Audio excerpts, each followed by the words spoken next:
Welcome to the 2019 Fantasy Football Wide Receiver Recap. You probably already checked out a quarterback recap and a running back recap. If not, links in the description below. Of course, you know my name is Ben, and with me, as always, is the nicest person in this room, Matty Nice. Matt, say something as mean as you can. That's not very hard to be the nicest person in this room. That was a little bit mean, but it wasn't even that mean. It's kind of nice. Anyways, let's get right to it and talk about the man, the myth, the legend, the record breaker, Michael, middle name omitted, Thomas. Proved that it doesn't matter who the quarterback is in New Orleans. He'll get it done with Teddy B, Drew B, or Taysom Hill, probably. 9 top 10 weeks and no weeks below average. His lowest total point was 10.8 in PPR.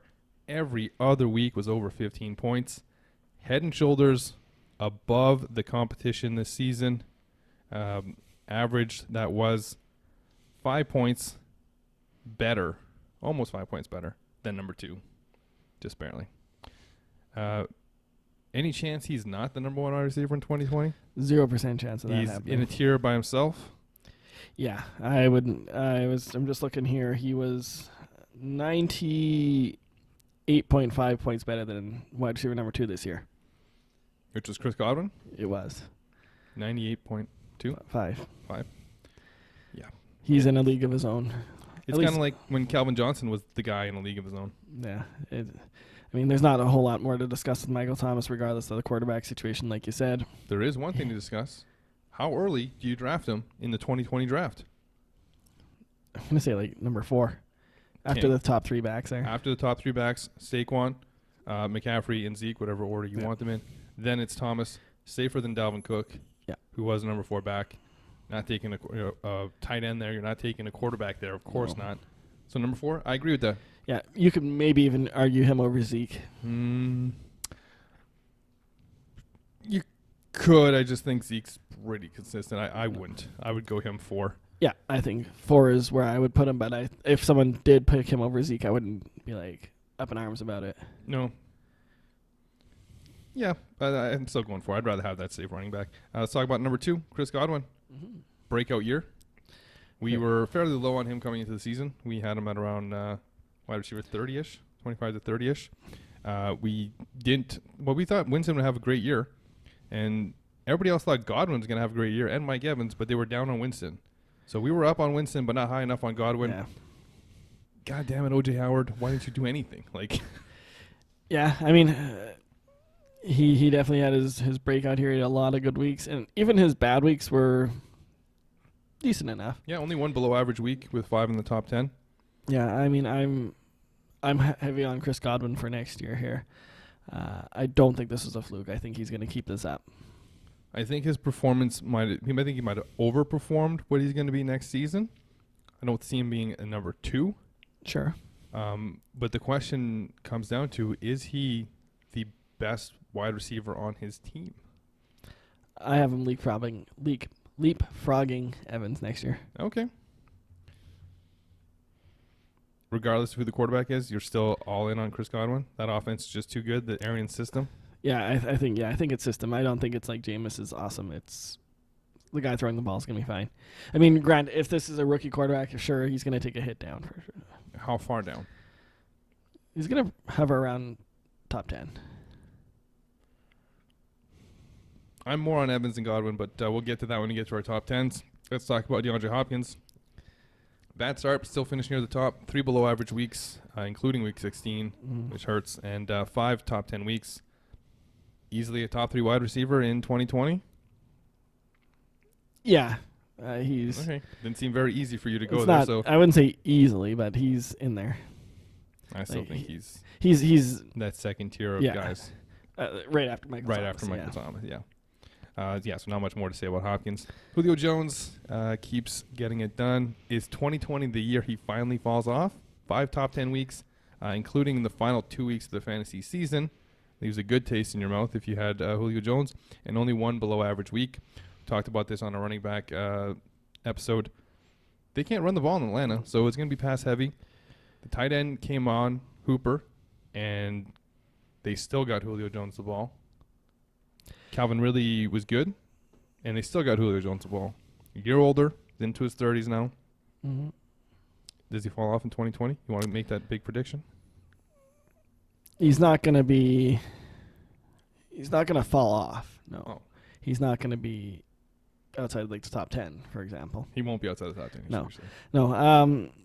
A little bit of a beneficiary, I think, a little bit with Calvin Ridley going out. Hooper took a bit of a step back though too, so I think that's why he ended up. Well, Hooper missed time too, right? Both Yeah. those guys got injured. Yeah. So he ended up as wide receiver number 4 here. With those two guys coming back, Hooper's a free agent as well, but let's just assume he stays. Top 10 for him next year. Defense is still terrible. Yep, they're gonna throw. Running games is non-existent unless they play Carolina, which you do twice a year. So a couple good games for running backs there. Other than that, they're gonna have to keep getting it done. You can see possibly Jones coming down and really coming up, so that they're kind of like 10, and I don't know where Ridley was this season. I'm assuming he was probably about top 20, 22, with an average inside the top 20. So you can maybe see a situation where he's in the top 20 now, and Julio is no longer in the top 5, but in the top 10. Yeah, like just like the fantasy playoffs where Ridley was out, right? And that's when Julio really took off. Yep. So you say that's going to balance out. I think that situation. Yeah, Julio's not top 5 next year. I don't think. Top 10 though. Yep. Devontae Adams missed 4 games, but he had 4 top 10s and only 3 below average in the remaining 11 games. Only wide receiver on the Packers worth a damn. I think he's definitely a top 10 in 2020. They're obviously going to be looking for some wide receiver help because they got nobody else that can do anything unless, according to Mr. St. Brown, somehow is the answer, but you say he's not, and you know the team better than I do. So Devontae Adams top 5 in 2020? For sure. Again, barring injuries, of course, that's the same thing for everybody. But Of course. Adams in 14 games, I mean, if including playoffs, 100 catches. Rodgers looks to him like 30% of the time it was. If not more. There's no reason to think Adams is going to have a big letdown next year. I'm comfortable with him in my top 5 wide receivers here for next year. You're getting a deal if you get him late round 2. Well, yeah, Mid-round 2. Mid-round 2 is about where he'd go. Yeah. So you could get a situation possibly where you get Thomas and Adams as your 2 wide receivers if you're going with like a 0 running back. Or you're really I know somebody with that combination in a half PPR league. Oh, I think that's me. No, that's a keeper league. It doesn't matter. It doesn't count. We'll just cut that out. Let's talk about some risers. DJ Moore, man in Carolina, who has emerged this season, regardless of who the quarterback was, except for that 1 week where they tried the Will Grier, which didn't work out. It took him like a little bit to get going, but he got it going later on. 3 bad weeks, including week 16, which is unfortunate.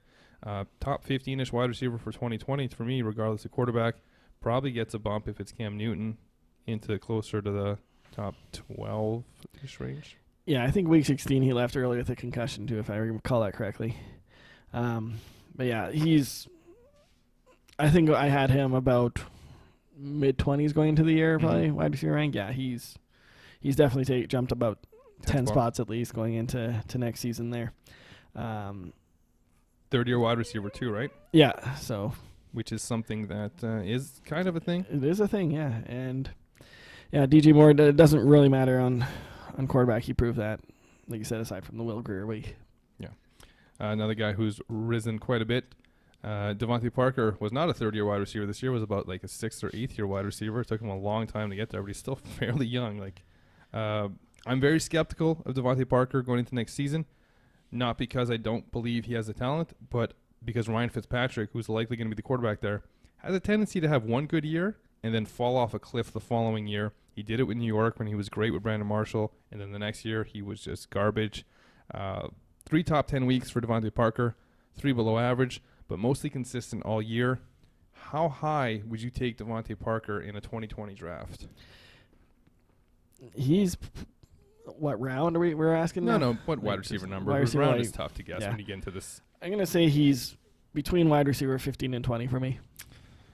20 to 25 for me. I think that's too much risk for a guy who's done it for 1 year, I guess. Yeah. But like from week four going forward, he was pretty decent. I mean, he had the one bad week in week 14, but I think that's when he left with an injury. But you're also forgetting that Preston Williams at one point was out for the season. And before that, we were both on Preston Williams being the better wide receiver going forward. Not the case going into next season, but I do think that Preston Williams is going to be a team that trails. The team can't run the ball. Their leading running rusher was Ryan Fitzpatrick this season, which is pathetic. So I think that the volume might go down a bit. Mm-hmm. You got Gesicki there going to take another step forward and was a decent tight end. And we'll talk about tight ends in our next episode. Make sure you subscribe, hit that notification bell. I'm not overly high on him. I doubt I'll have too many shares of him.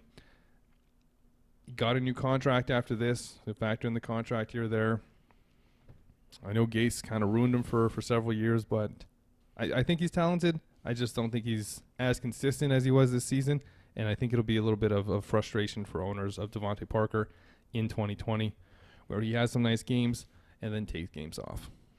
Yeah, that's fair. Like I said, I don't think he's going to repeat top 13, but yeah, 15 to 20, I think. I didn't have him in my top 10 anyway, so that's who I was really thinking about for specific people. Got it. DJ Chark fell off later in the year, but 3 top 10 to 4 below average performances this season. He missed a playoff game and was bad in week 16 after coming back from the injury. Might have left a bad taste in some DJ Chark owners' mouths. So to me, that's a huge buy candidate in 2020. I think he's only going to get better than he was this season. We said all year that because of the hot start that he was going to tail off. Like, we didn't think he was going to get more than 8 touchdowns. I think he hit 8 touchdowns right on the nose. I think he may have crossed 1,000 yards or was very close. But he tailed off. Teams caught on to what they were doing, and they had to go to other wide receivers. He really opened things up for Leonard Fournette. I think he's going to be – I want him ahead of Devontae Parker in 2020, but not ahead of DJ Moore. So you got DJ Moore in that 10 to 15 range. I'll take DJ Chark in the 15 to 20 range, and Parker 20 to 25. Okay, that's reasonable enough. Like Parker and Chark, I think, are going to end up probably almost back to back or very, very close to each other for my ranking. They're similar type of receivers too. Yeah, and almost similar types of situations. Not great quarterbacks, you know. There are other weapons there that can spread the ball around too. I guess the running back in Jacksonville is a little bit better than in Miami, but just a little bit. But yeah, see who Miami drafts because they need a running back. Yeah, fair enough. But yeah, Chark was a breakout candidate. We had him. I think he was the sleeper on for Jacksonville here, and we talked about this a few times this year that everybody was on DD. We were not, because we thought this might happen, and sure enough, here it was. He's one of those guys where he said, listen, you take him one of your last picks, you give him 2 weeks on your bench, and if he doesn't do anything, you drop him and grab somebody else because this isn't going to be his year. Well, 2 weeks in, you would have known. 1 week in, you would have been like, all right, this guy's for real. So hopefully you listened. Hopefully you were listening. If not, make sure you subscribe so you don't miss what happens this season when we tell you about another player that's going to be in the same situation so that you can get him on your lineup. Yeah. So yeah, DJ, I'm buying him as a top 20 wide receiver for sure. I'll probably have ring in closer to that top 15 range. Let's talk about my guy that I predicted would be a top 20 wide receiver coming into the season. We're not talking about Tyler Lockett. He actually finished higher than I predicted he would, and I expect him to be even better next season, and that is Courtland Sutton. 2 top 10 weeks, 3 below average weeks, and he finished inside top 20 as we predicted. I like him to only improve going forward with better quarterback play. He's, to me, a borderline top 10 wide receiver in 2020. I'll take him ahead of DJ Moore. He had to play with Flacco for a while. They didn't give – it wasn't Drew Lock right away after Flacco got hurt. I can't even remember the quarterback's name who was there. So he got it done. I think he had Drew Lock for 5-6 weeks at most. Yeah, Locke was still hurt, I think, when they went away from Flacco, right? That's right. He was the situation still there. Yeah, and so they went with some guy whose name we don't even remember, and he was still putting up numbers. There's no other wide receiver on this team. All you Deshaun Hamilton truthers can hit the like button because we've been telling you not to believe in that. The tight end is a decent spot. Noah Fant is going to improve next season, but the quarterback play, They got a decent ground attack. I like Courtland Sutton to be borderline top 10. I'm not going to disagree too heavily on that because I do like the talent there, and they don't have a lot of other options currently. That, of course, could change in an off season as well. But yeah, he seemed to have some chemistry with Drew Lock there. First week, that Lock was actually the starter. He had a really big week. And then he was okay for the other 3 weeks that Lock started. And that's just expect that to grow. And yeah, he's going to be right around with those last couple of guys we mentioned, DJ Moore, DJ Chark, hovering somewhere between, I'm going to say probably about 13-ish for me. Okay. So move on to somebody that you never want to talk about, but we're going to have to talk about because he really rose up the boards this season. Kenny Stills. John Brown. We got to talk about him. 15 overall in points, top 25 in average. Any chance you're buying this for 2020? Zero. Okay, so where would you rank him for 2020? Is he not top 25? Top 30? Yeah, he's top 30, I guess. Reluctantly, I'll put him there. But I mean, just look at his games. Then nothing really jumps out. I guess he had that one huge game. And week 1. Actually, and week 1 was pretty good too. Yeah. He was pretty consistent. Like if you look at his numbers. Yeah. I just don't buy it. I don't think the talent is that great. I don't think this quarterback talent is that great. That I agree with. And I just think there's going to be either someone they're going to draft that they're going to want to put in, or just some of these other young wide receivers might just leapfrog John Brown. I think in a better situation for John Brown, he was worse. So he's obviously just benefiting from pure volume here. Yeah, and Cole Beasley wasn't that bad on this team either. I mean, yeah. There you go. That helps my point, I think. I wouldn't want him as my third wide receiver, but I'd be okay with him as my fourth. That's what I think I'll go with. Sure, and top 30, you're that not fits. going to win a league with him as your number 3 wide receiver. But if he's my first guy off the bench that will come in for buys, I'm fine with that. So that puts him like wide receiver 35, 40 for you. Well, yeah, if you're on a losing team, but I'm going to be on a winning team, so my wide receivers are all going to be in the top, high-end guys, and then I'm going to have him, who's going to be in the 25 to 30 range, as my fourth guy. That's how you win. You can't win with having guys that are like, oh, my number 1 wide receiver is 6, my number 2 wide receiver is 18. No, you got to have your number 1 wide receiver as 2, your number 2 wide receiver as 8. You had Chris Godwin this year, who's your number 2 or 3 wide receiver. Yeah. He really did it for you. And DJ Chark. And DJ Chark and Courtland Sutton, if you listened. Let's talk about some fallers. Let's start with Odell Beckham Jr. 1 top 10 week, 4 below average. Had him finishing 1 spot behind Cole Beasley in 2019. Beckham didn't miss any games. So in overall fantasy points, 1 spot behind Cole Beasley, a man who was obviously a first-round pick, Cole Beasley. And yeah. Side by side, it's like, which one do I want? I blame the abdomen injury that he just recently had surgery on. I do expect to bounce back in 2020. We talked about it in a quarterback episode. We do expect to see a bounce back from Baker. He needs to get better as a quarterback. If anything, he should start studying some Eli Manning film to see what Eli Manning did to get Odell Beckham more involved. Throw it up. You just got to let the play develop. You can't just always be scrambling and running away and just heaving it. Just stand in the pocket, sometimes take a hit to make a big play. But it's where does he rank? Where do you rank OBJ next season? It's really tough. He is. He's somebody that could easily be in the top 5, possibly. Could be. Definitely not going to be drafted as a top 5 wide receiver. receiver. No, but he could. He's definitely got the talent. That injury is going to be hopefully in that thing of the past after that surgery. If Cleveland improves their O-line a little bit, everything's going to line up for him to be a top 5. I don't have him there, but I don't see why this is going to be that much different than it was coming into this season. Are you comfortable with him as your second wide receiver on a strong team? So let's say you got early pick. So you got a top 3 running back. Okay. Coming back, you get yourself, say, another running back. You then get a wide receiver. Let's say you had Adams. Somehow you got Adams in the second, and then you grab the running back in the third. Okay. Are you okay grabbing OBJ late in the 4th? Absolutely. Yeah. Absolutely. Late in the 3rd? Yep. Early in the 3rd? Mid. That'd still be okay. I think late for me. Like I think that you have to get the value on a player was one spot behind Cole Beasley in 2019. So Yeah, well, I think it's big bounce back for OBJ next year. I just think that there's significant risk because Baker. I just think Baker might not be the right fit for this type of wide receiver, and I think he might just fit better with a Jarvis Landry who just breaks off his route right away and can just hit him. But I don't mind him being my second wide receiver.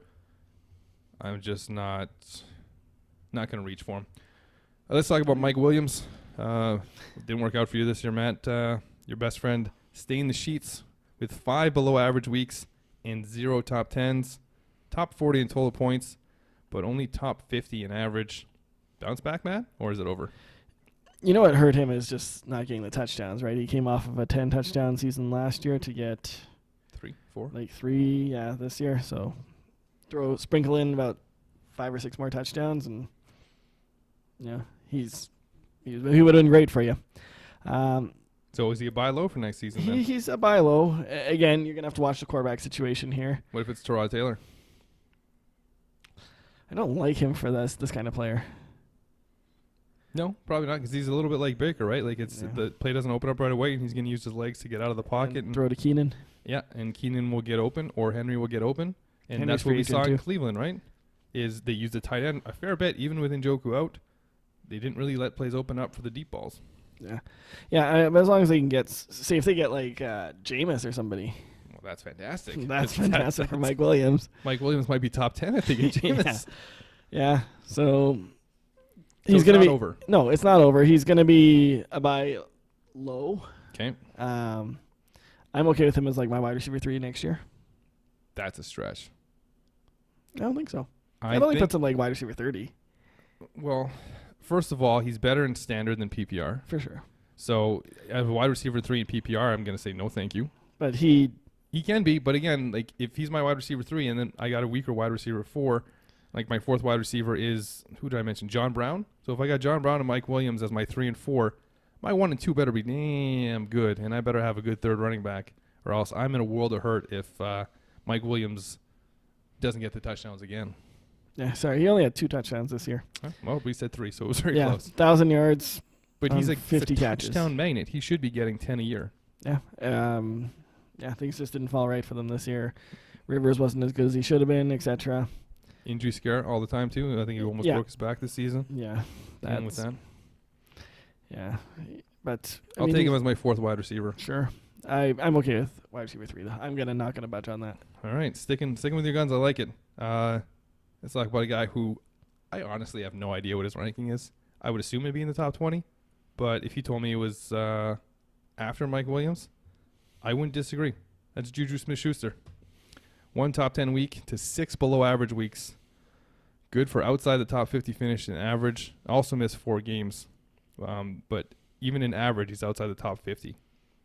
Is this who he is without AB, or is this without Ben? 5 of the first 7 weeks were 13-plus fantasy points in PPR.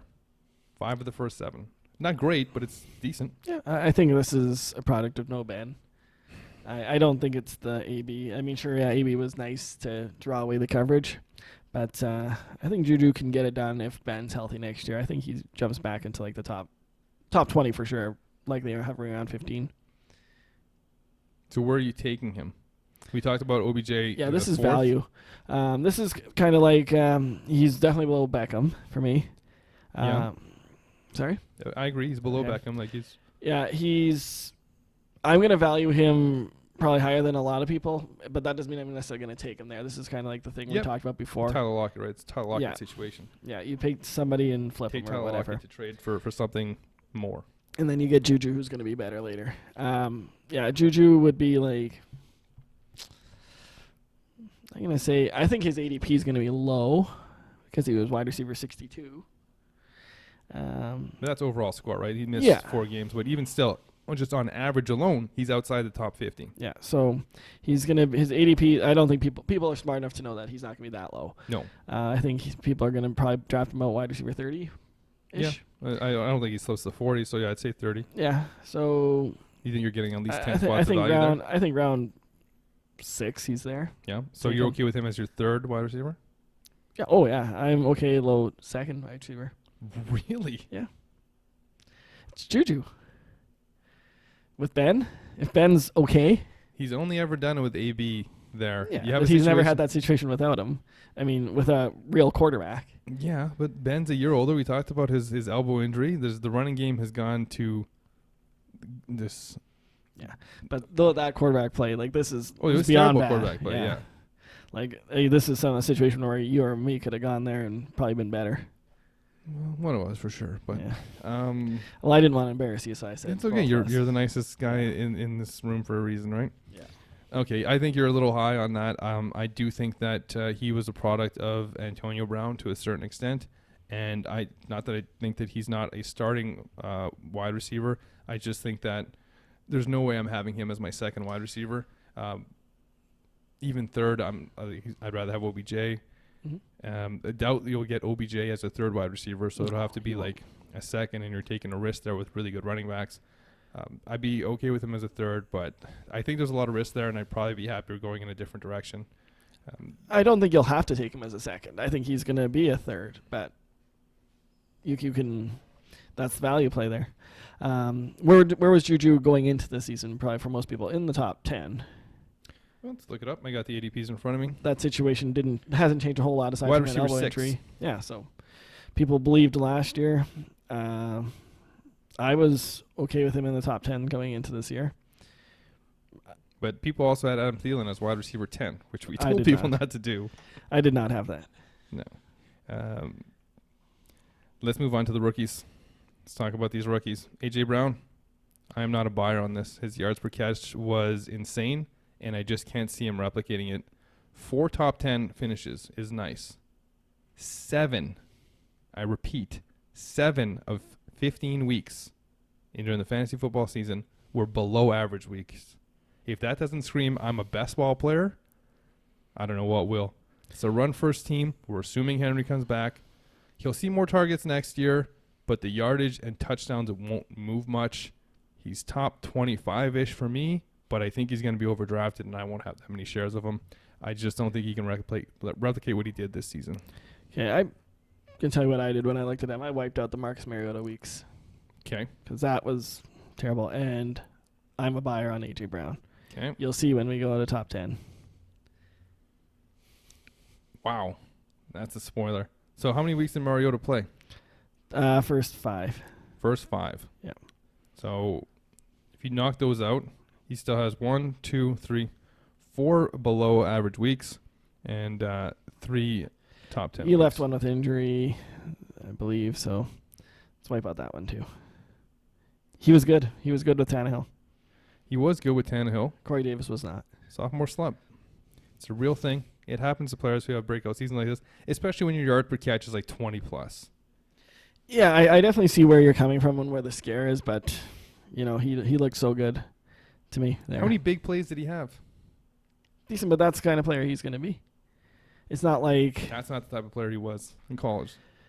that's what he looked like this year. That's how they used him. But I think teams will be ready for that next year. So, Yeah, maybe. But then Corey Davis breaks out maybe. all right, you're buying. I am not. Deebo Samuel. I'm a big buyer of this I player. like that. Especially with Sanders likely gone.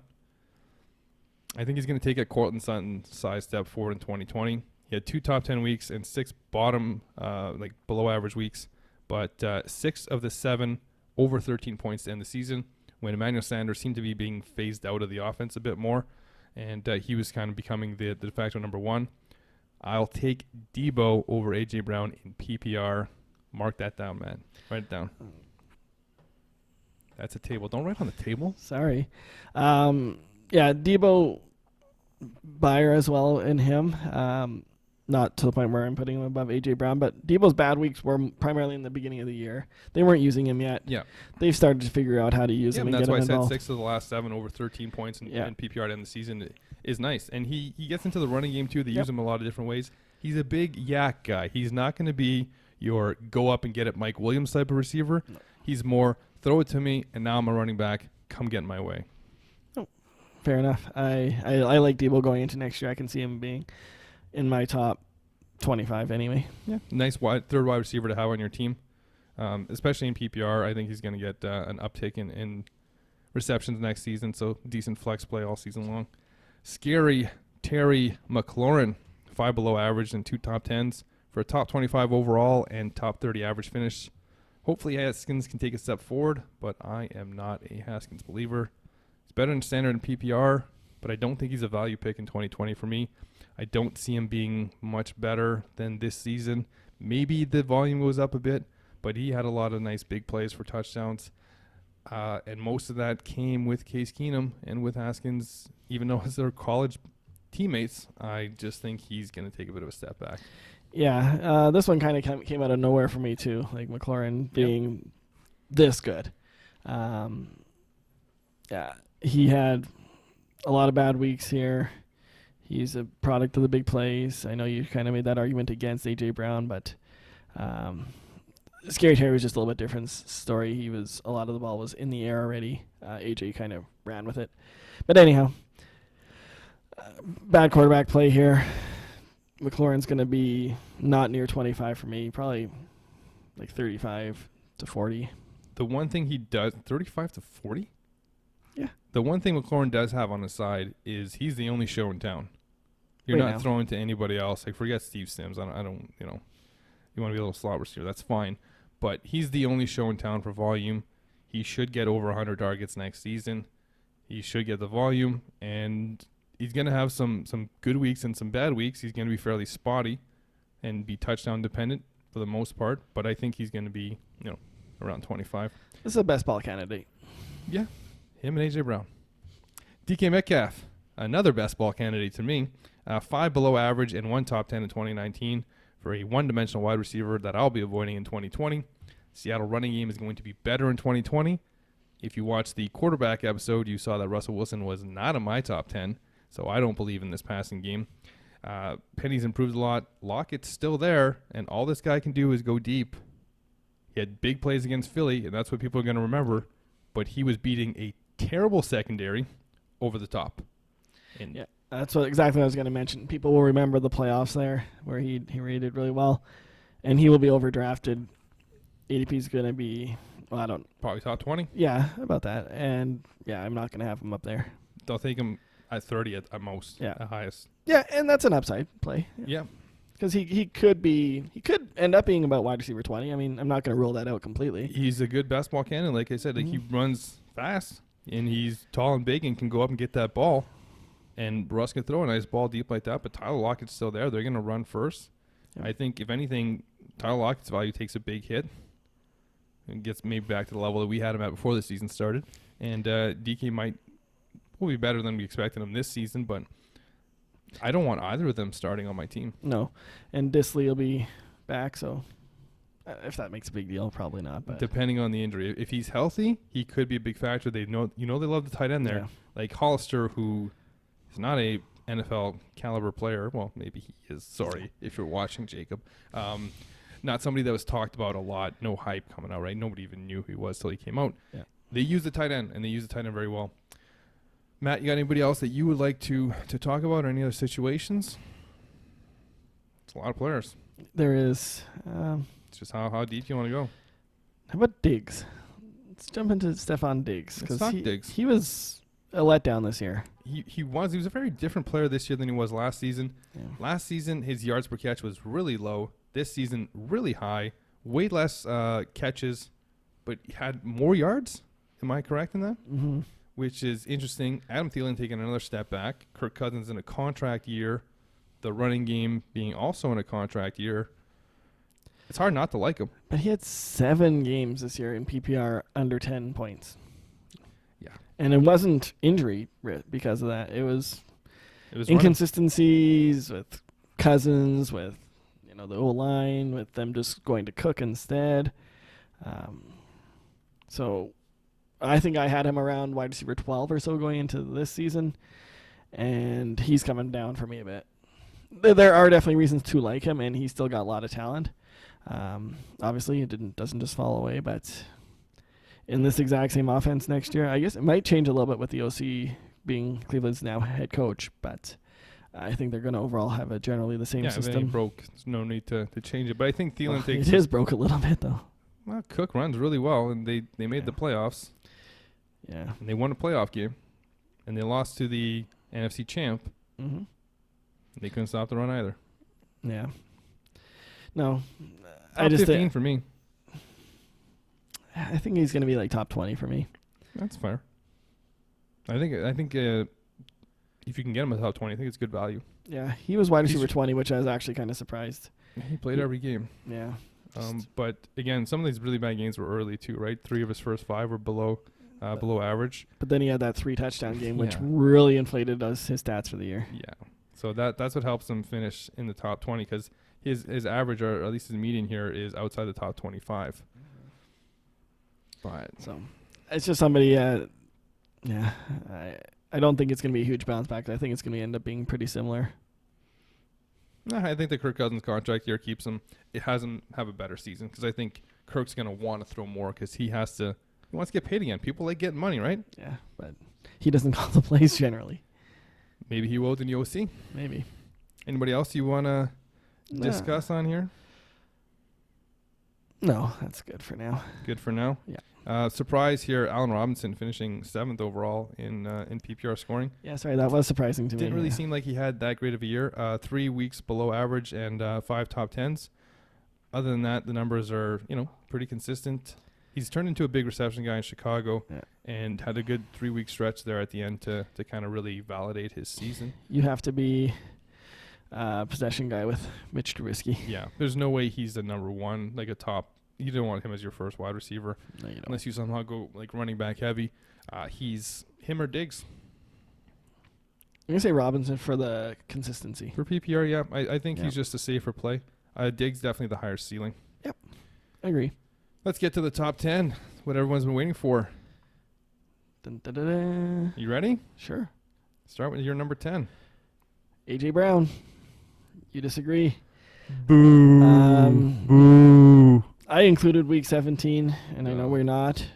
But he was the number 3 wide receiver for those weeks 11 to 17. Good for him.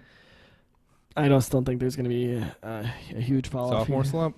Yeah, When people have big breakout rookie seasons, people are ready for them. After we said about Lamar Jackson, people are going to be more ready for him. this is Lamar Jackson's second season right now. Yeah, but he didn't start a full season the first year, right? So, and Yeah. he wasn't amazing. Yeah, the guy's still covered. I think they were starting to focus on him. I mean, Derrick Henry, big part of that. I like the offense. talent. To me, in coming out of the draft, he was the second best talent-wise wide receiver after N'Keal Harry. But I just thought he went to the worst situation. He's made the best of a terrible He did. situation. But I think that defenses are going to queue on that. Yes, we have to stop Derrick Henry, but let's not let this guy burn us with like 80-yard touchdowns. All right. So Corey Davis time is what you're saying, I'm all in Corey Davis, my All right. 5th wide receiver. unless he ends up in Green Bay or something. Then he'll be my 4th. Okay, fair enough. Number 9, Odell Beckham Jr. Big bounce back. My I like it. goodness. Yeah, we're way off this year or Keep- this. Please continue watching. My rankings are coming up. Don't worry. Go to number 8. Julio Jones. We talked about him already. Yep. Number 7, the man in the back, Amari Cooper. And I don't think this is situation dependent. Stays in Dallas, he's there. Go somewhere else, he's still going to be number 7. You don't think maybe he's just good on turf? No. Okay. No. Even in some situations, he could actually move up a little bit. Number 6, Kenny Golladay. Breakout year this year. You talked about Stafford in a previous episode being still good primarily because of Kenny Golladay. And Golladay is, I think Marvin Jones is going to take another step back. Golladay is going to take another step forward. This should be a really solid player. And I don't think the ADP will be that high on him next year. No, he'll around be outside the top 10. 15, yeah. Yep. And you're going to get great value, I think, there. Tyreek Hill, PPR, not the best, but Wow. it's just going to be Tyreek show. Not on the Hill pick. I'm just wondering who's going to miss out on this, but continue. Yeah. There's one of your favorites is missing out. Yeah. Number 4, Ridiculous. Chris Godwin. Yeah. There he is. There he is. The guy that will leapfrog Mike Evans next year, which he More than did this leapfrog. year. It's apparently just Yep. skyrocket over. Evans is, Not in your top 10. he's not, because I think you know who the next 3 are. Oh, yeah, I know who the next 3 are. Yeah. Number 3, Devontae Adams. No really need to justify these last 3. DeAndre Hopkins is number 2. And, of course, Michael Thomas is going to be number 1. So I'm going to ask you to tier these off. So Michael Thomas in tier 1 all by himself. Oh, yeah. Who's in tier 2? Hopkins, Adams. Is Godwin in tier 2? Is Hill in tier 2? Or is there a break before them? There's a break. Tier 1 is Michael Thomas. Tier Yep. 2 is those next 2. Okay. And then the next 5 are by them in the next tier. Okay. And then Odell and A.J. Brown are in the next tier. But they're, you know what? You want to be a little bit ballsy with some of these picks, and those are them. Just missed? Mike Evans. I'd hope so. Yeah. And I had DJ Moore here just because I think he's going to be around 12, 13, something. Okay. My top 10. Number 10. Julio Jones. Actually moving him up a spot from last year. Number 9, a player that we just talked about. Stephon Diggs. Wow. I like it. Okay. Amari Cooper at 8. Kenny Golladay at 7. Chris Godwin at 6. Okay. Michael Evans at number 5. Ooh. Tyreek Hill. And then Adams, Hopkins, Thomas. So really the players that we have that are a little bit different is I have Mike Evans, who should be on the top 10 list. You have OBJ ahead of Mike Evans, which is, come on now. You want to put A.J. Brown there, or you want to put OBJ in the 10th spot over Diggs. That's fine. I get your Diggs hate. Cortland Sutton would be a guy that just missed for me. I wouldn't say OBJ is a just miss. I think that there's a lot of risk with that pick because of Baker. DJ Moore, though, would be a very close to the top 10 player. I just don't think Odell's changed a whole lot from going into last year, and I really liked him coming into, this year, I guess. And yeah, I'm hoping it was a lot to do with that abdomen injury, and I think Cleveland will shore up their O-line a bit. And we talked about A.J. Brown enough. There's no real need to talk about him more. Mike Evans, no slight. He's number 11. Okay, so let's talk about some guys who were in the top 10 this year that didn't make our list, other than Allen Robinson. Let's start with Julian Edelman. I mean, somehow in PPR he was 5th. Yeah, I saw that and I was just like, no, you're too old. We can easily push this aside, especially who knows if the quarterback's going to be there. It'll probably be Brady, but it's another year older. He's in his mid-30s now, taking a lot of hits.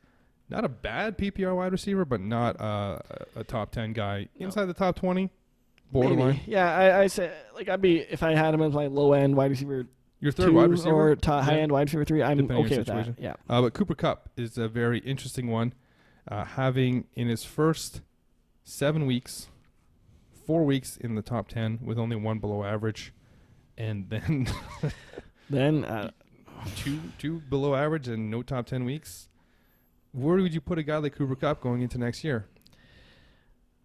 Around 15 to 20? I don't even know if I'm going to have him ahead of Robert Woods, to be honest. I think I will. How far does Brandon Cooks fall, though?